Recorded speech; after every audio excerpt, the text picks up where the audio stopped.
I bought a rear spoiler on box.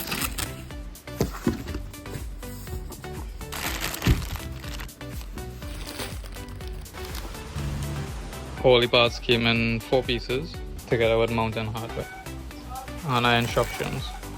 Install time, minor adjustment. So the screws isn't lining up perfectly, so I'm gonna take a drill bit and shave down the mounting area here a little bit, because if you'll notice this screw here, the screw in bend. It looks a lot better. Make sure and use these spacers provided in the kit. It helps with the creasing to even it out and screw down evenly across the board. This is the template that I made. 14 and 3/16 is from this point here all the way to this point here.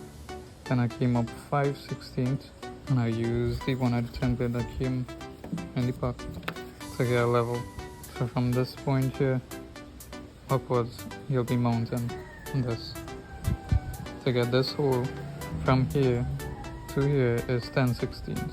You circle the drilling spot. The circle came out to 12.